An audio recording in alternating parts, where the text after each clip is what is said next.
Hi, my name's Derek Gale, and in this lesson, I'm going to show you the 5 pillars of a successful SEO campaign. So if you want to get ranked in Google and attract some of that super targeted, high quality, high converting traffic that Google can send to you in 2021, you need to pay close attention.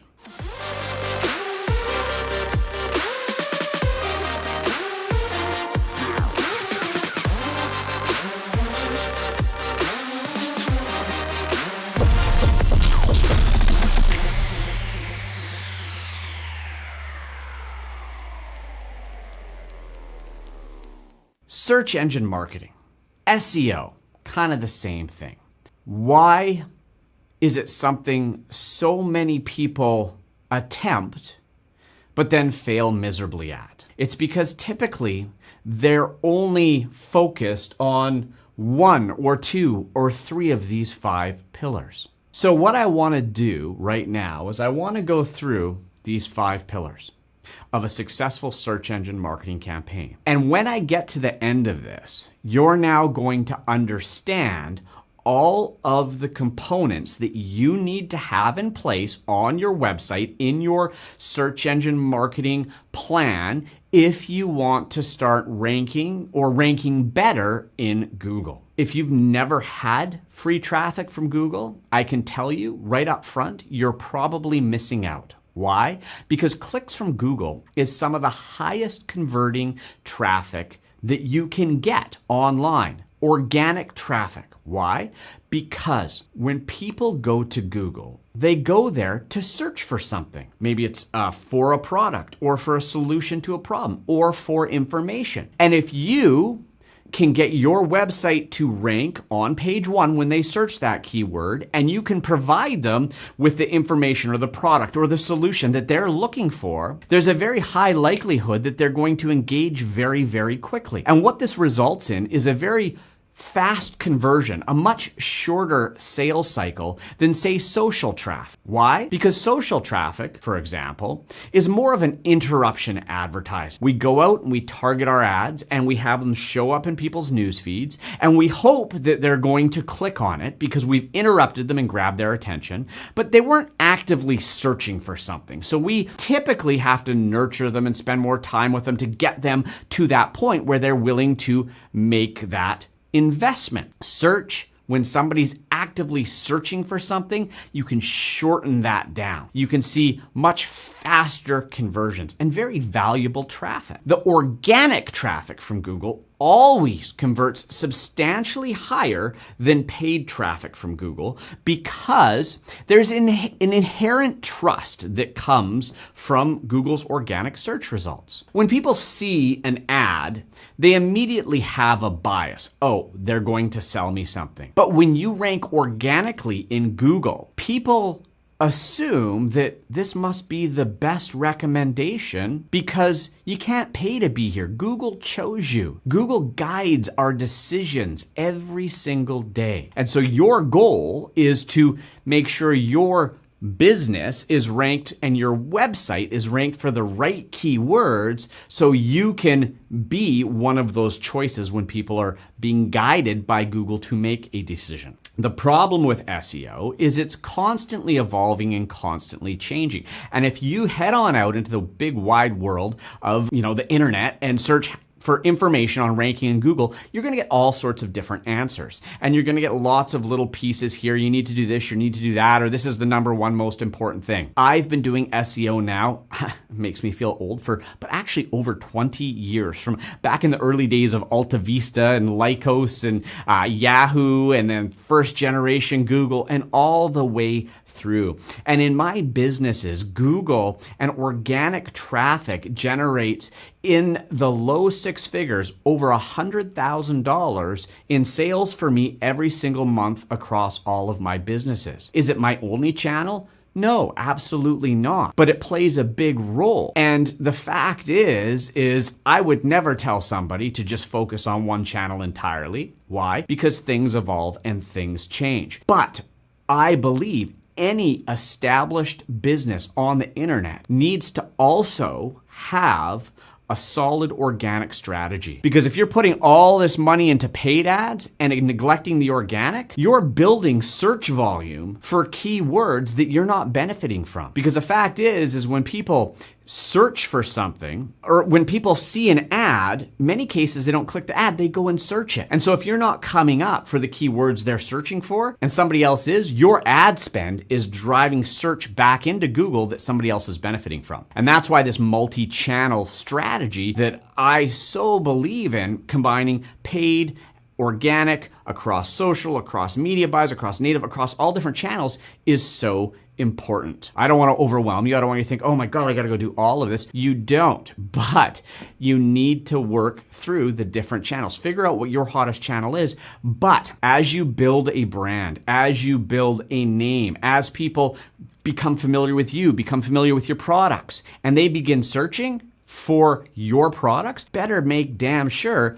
your website's the one coming up. Let's get into this. 5 pillars of a successful SEO campaign. Once I've gone through these, I'm then gonna tell you what the most important one of these is. So let's do this. All right, pillar number 1, keywords. The foundation of any good SEO strategy starts with keyword research. Why? Because if you get your keywords wrong, one of two things is going to happen. You're either going to get the wrong traffic or you're going to get no traffic. So if you choose keywords that are being searched by people that aren't quite interested in what you have, you're wasting their time and your time, okay? Or if you focus on keywords that are too competitive, the likelihood of ranking for them is going to be extremely difficult. And this is a trap too many people fall into. They go after the big, sexy, general keywords that have massive search volume, only to find out that ranking for them is very, very difficult. It takes a very long time. And the traffic that you get from them isn't actually that qualified because the keywords in and of themselves are a little too general. First pillar, before you do anything else, is building your keyword strategy. What keywords do you want your website to rank for? I'm not going to go deep into keywords. I've got another lesson, another video that you'll find on my channel talking about keywords and keyword intent and all of that stuff. But I can't emphasize how important it is to take the time to find the right keywords, but also realize that when you rank for a keyword and you focus on ranking for a keyword, there's going to be multiple related keywords that you automatically begin to rank for. And these are called semantically related keywords. So one of the mistakes a lot of people make is they say, okay, well, I want to rank for the keyword dog training, but how am I going to rank for the keyword how to train a dog? Do I have to do something totally different? Google has gotten very good at recognizing topics. And if you're ranking in the top spots for how to train a dog, there's chances are you're going to start ranking for dog training type keywords as well. You want to pick the right topical keywords that you're going to focus on. Once you have figured out what the top keyword topics that you are going to focus on with your SEO campaign that you want to rank for, then we can move on. Which brings us to pillar number 2.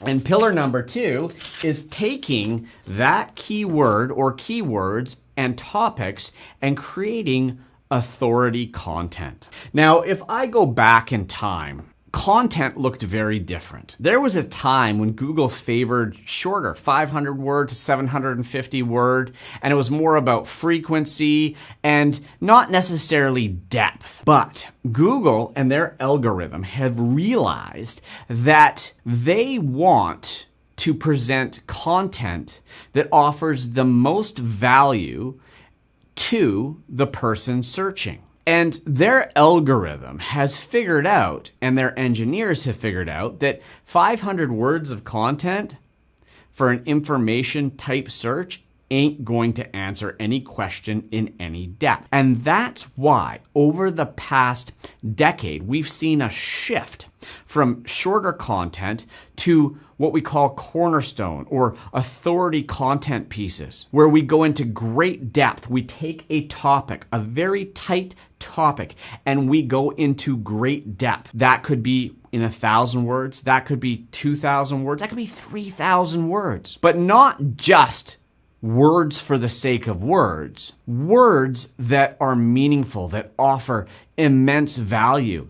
And with that content, I should make it very clear, when I say content, content isn't just words anymore. Content is imagery. Content is video. And creating a multimedia, engaging piece of content that offers immense value. So when your visitors get there, they want to read it. They want to share it. And that's what Google is looking for now. Authority content. When you create that content, it needs to be topical and it needs to be optimized for those keywords, which now brings me to the next point, and that is on-site optimization.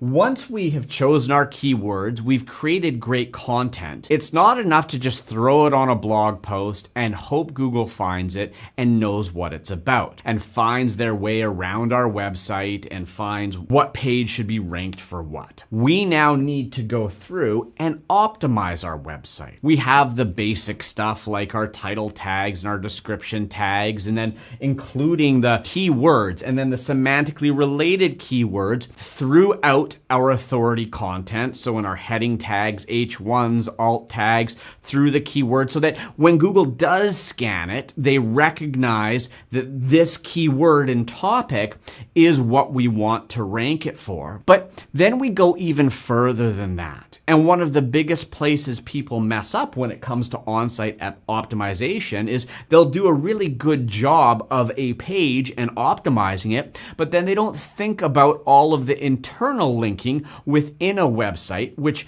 when Google comes to a website and spiders out, you need to make sure that they recognize that if you have a website about dog training, for example, and you want blog post A to be ranked really well for how to choose the best dog training collar, you need to make sure that the rest of the content around that on your website points back to it whenever we're talking about dog training collars, so that when Google's spidering that, they're finding internal links that are saying, hey, this is the page to rank for dog training collars.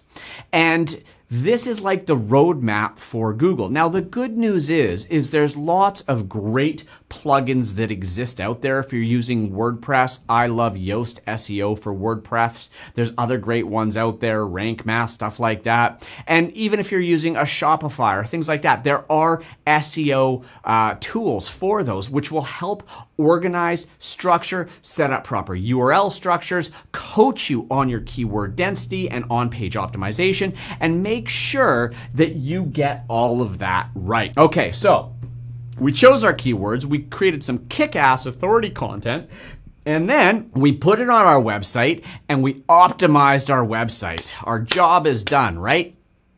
Wrong. And this is where most people mess up. And this is where they stop. Why? Because most of this is in our sphere of control. And look, you can get a long way with just doing this really well, particularly when you're dealing with long tail or local markets and stuff like that. I've seen and experienced many times with local websites going in and just fixing this and watching their rankings shoot up. But in more competitive markets, you've got to go to the next step. Number 4 is something that has become more prevalent and more important, and in 2021 is going to play an even bigger role in your SEO, in your Google rankings. And that is what Google calls page experience. What is page experience? Well, when people go to your web page, does it load really quickly? Is it easy to navigate? Is there weird stuff that's misleading, stuff that's changing, stuff that's untrustworthy? When you go into your Google Search Console account, which is like the place to go to find out how Google sees your website in terms of search engine optimization and stuff like that, they've now added a new tab, a new button called Page Experience. And when you click on that, they're going to give you a page experience score. And if you have a low score, they're going to tell you what you've done wrong and how to fix that. This is going to become more and more important. Is it going to be a make or break? No. And in fact, this page experience is going to be less important than everything I've just shown you here. But if they see your page is difficult to use or it's slow to load, those are things that are going to hurt your ranking. This is something, again, that's becoming more and more important, and we need to pay more and more attention to. But the good news is in Google Search Console, they will show you what your page experience score is and tell you how to fix it. Again, everything in our sphere of control is here. We can go a long ways with this. This is our foundation. But there's one more critical factor that you have to embrace and do well if you want to rank at the top of Google in just about any niche. And that is backlinks. For those of you who are unfamiliar with a backlink, all a backlink is that is when one website links back to your website. Backlinks were actually invented by Google back in the very, very early days of Google. When Google launched, they looked at all of the other search engines that existed at that time, the AltaVistas, the Excite, Lycos, AOL, Yahoo. And the problem with all of those old search engines at that time is they would scan a page and then try and determine where that page should rank or that website should rank based on what they saw on the website. But the problem with that is it was easy to manipulate. And that's where Google came along, and Larry and Sergey, back in their university dorm, came up with the concept of Google. And their algorithm was different because first, it looked at what was on the site to get an idea of what it was about and what it should rank for. But as the internet grew, the big problem that was faced by the search engines is you could have 100 websites, all optimized for the same keywords, all with authority content, all with great on-site optimization. How the heck were you going to tell that apart? That's when they added in the backlink factor. And in its earliest days and in its simplest form, backlinks were like votes. So if you had 10 websites, all equal in terms of content, in terms of authority and optimization, they would look at who has the most other websites linking to them. Whoever had the most is going to rank the highest. It's like a voting system. If 100 websites link to me and only 10 link to you, well, obviously I'm a better website because more people link to me. So they're going to rank me higher. That was backlinks in its simplest form. It's become far more complex now. Google's algorithm has become far more smarter, more intelligent. And now they don't just look at sheer quantity of links because they figured out very quickly, once again, that can be manipulated. And so now what they focus on isn't just quantity, but rather quality, and authority links back to you. And the way I put this is, for example, I would rather have one backlink from a really high authority government website or an education website, a school, or a really high authority, high popular website, a Wikipedia that has massive authority in Google's eyes. One link from them would be a bigger vote, worth way more than 100 links from no-name sites that have no authority in Google's eyes. Once we've completed the first 4 steps, the last step and the most important step, hands down, is building high quality backlinks. That's getting other people in the industry to link to you. Now, backlinks is where most people come to a grinding halt and hit a wall. How do you get other people to link to you? Now, here's one of the biggest problems that we see in the world of SEO is people start out and they say, I want to rank in Google. And then they start to, learn about search engine marketing and they hear about backlinks and they're like, oh, I've got to build backlinks. How do I build backlinks? Well, they go to Google, and the advice Google's going to give you is, as long as you build great content and focus on the user experience, the backlinks will just happen. Don't worry about building backlinks. Once you're a big website and a big name and you have a following, that's what'll happen. You'll post content and your existing followers will share it and link to it. It will gain momentum on its own. But let's face it, when you're starting out, that ain't gonna happen. There's nobody there to see it. This is where we have two types of SEO. We have white hat. White hat SEO is following all the rules, what Google says. Google says don't buy backlinks. Google says don't go out there and actually ask for backlinks and try and get backlinks. Let backlinks happen organically. That's what they tell you. That's white hat. On the black hat side, you have guys that are using tools and software that are going out there and mass creating links and completely violating all of Google's policies. But the fact of the matter is when you're getting started, you gotta be somewhere in the middle.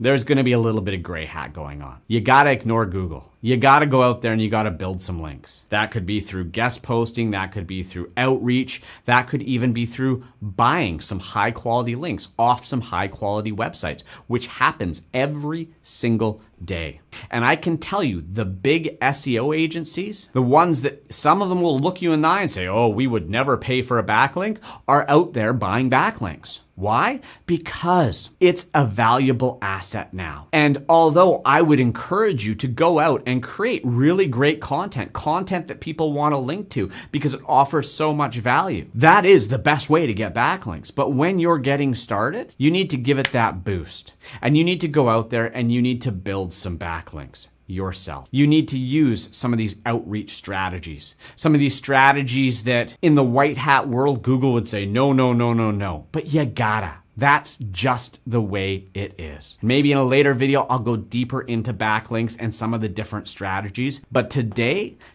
was lifting the fog and showing you what it takes to rank in Google. Google can be an invaluable source of traffic, amazing high converting clicks once you get there. But it takes time, it takes patience, and it takes a well-formed strategy. And although I say to you, backlinks are the most important piece of SEO, you can't have a good SEO campaign without doing all of this. This is the foundation. But again, this is what's in our sphere of control, which means other people have this in their sphere of control. It's easier to do. In competitive niches, where we differentiate is with the backlinks. So that is the 5 pillars of a successful SEO campaign in 2021. Sometimes we got to read between the lines. We've got to take what Google tells us, take what the black hat guys tell us,